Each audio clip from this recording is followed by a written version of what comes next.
Muhammad and Hafsa. The text and parody are based on Aisha Ahmad's article titled Allah Frowns Over Abstaining from Sex with Slave Girls. Surah number 66 at Tahrim.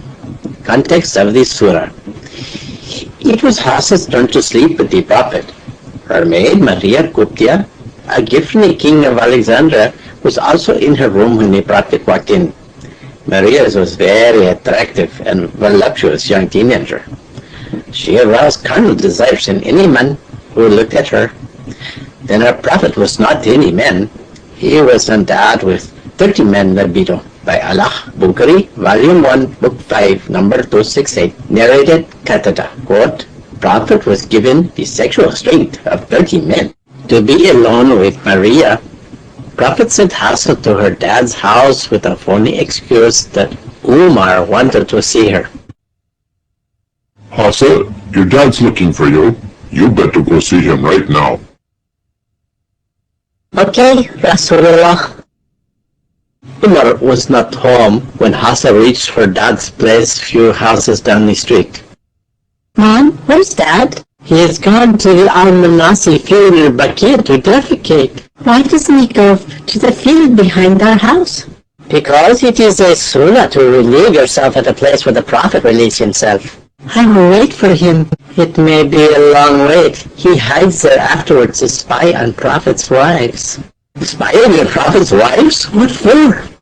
To make sure they are veiled according to the Surah 33 verse 59 when they come to relieve themselves. As you know, this ayah was sent by Allah at your dad's request. Bukhari, Volume 8, Book 74, number 257, narrated Aisha. Umar bin al-Khattab used to say to Allah's apostle, let your wives be veiled, but he did not do so. The wives of the Prophet used to go out to answer the call of nature by night, only at Al-Manasi. Once Sauda, the daughter of Zama, went out, and she was a tall woman. Umar bin al-Khattab saw her while she was defecating in a group, and said, I have recognized you, O Sauda. He, Umar, said so. He was anxious for some divine orders regarding the veil, the veiling of women. So Allah revealed the Surah 33, verse 59, Al-Hijab, a complete body cover excluding the eyes. Umar doesn't like what he saw at Al-Manasi. He wished there is a divine command to cover women's body completely. Allah quickly revealed the order of wearing hijab for Muslimah in the Quran, Surah 33, verse 59. Allah agreed with me on three things and revealed ayahs. One of them was the verse of the veiling of women, Surah 33, verse 59. Well, I can't wait that long. It's my turn with Prophet. He must be in bed waiting for me. It is not good to keep your man waiting for too long for sex. Bye-bye. Oh, the Prophet is indeed on Hafsa's bed, but definitely not waiting for her. When Hafsa returned, she found Prophet in bed, but not waiting. He was in action with her maid Maria. Hafsa was outraged. She had a temper of her dad Umar, and she started hollering at him. Astaghfirullah!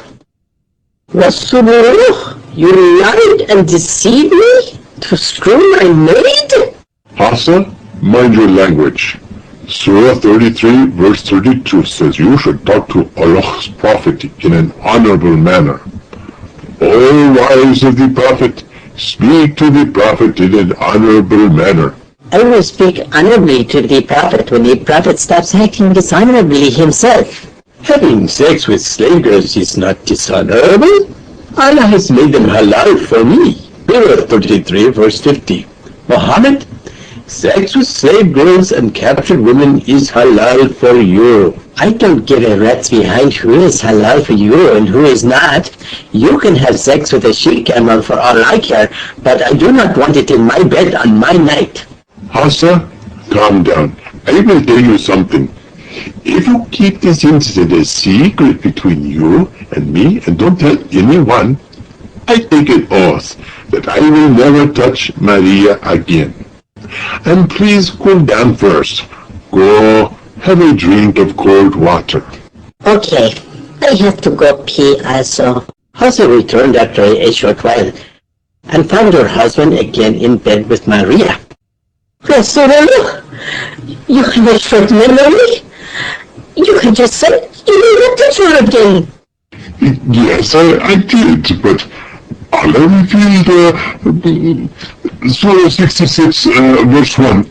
After you left, it says, Muhammad, why do you forbid yourself what Allah has made lawful to you, just to please your wife? What about the oath you took?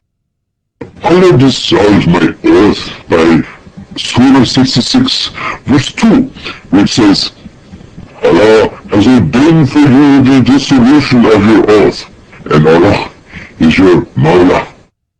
The next morning, when Prophet returned from Fajr prayer, his wives gave him dirty looks and a silent treatment instead of happily greeting him like every day. As smart as our Prophet was, he knew right away that Hafsa had ratted him out and had divulged the last night's incident to all other wives who incidentally hated Maria for her beauty and Prophet's fondness of her. Prophet was pissed off and rushed to Hafsa's room. When I told you to keep last night's incident with Maria a secret to yourself, I trusted you. Why did you spread it? Who informed you that I spread it? Allah informed me. The Prophet had trusted one of his wives with a certain incident. Then she spread it, and God let him know about it. He then told his wife. She asked him, Who informed you of this? He said, I was informed by Allah. Surah 66, verse 3. Hafsa started trembling with fear. She had no idea. Allah spied for the Prophet and tattletaled to him his wife's private talks and gossips. Angry Prophet then gathered all his resentful wives and conveyed the following chilling message from Allah to them, which had just arrived. Surah 66, verse 5. If Muhammad divorced you all, Allah will give him in exchange wives better than you who are submissive and devout. That message was a death sentence to the scared wives. A divorce meant starving to death, since nobody was allowed to marry Prophet's wife according to an earlier ayah. The Prophet continued.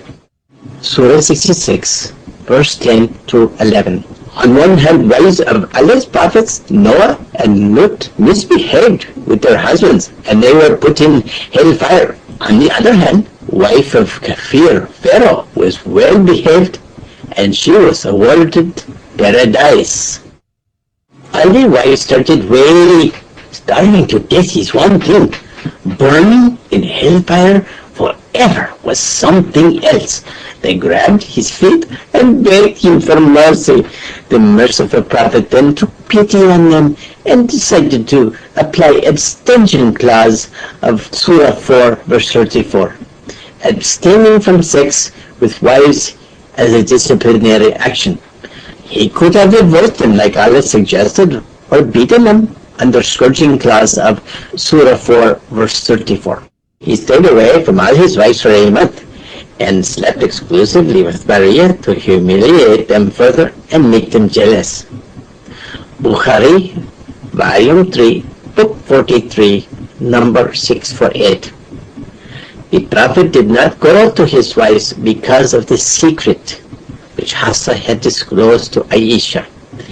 And he said that he would not go to his wives for 1 month, as he was angry with them when Allah admonished him for his oath that he would not approach Maria. Allah also decided to pitch in the misery of Prophet's wives by making Maria pregnant with a baby boy, Ibrahim, something Muhammad desired most, and which he could not be delivered by any of the 9 resident wives. But then Ibrahim died when he was 2. The end.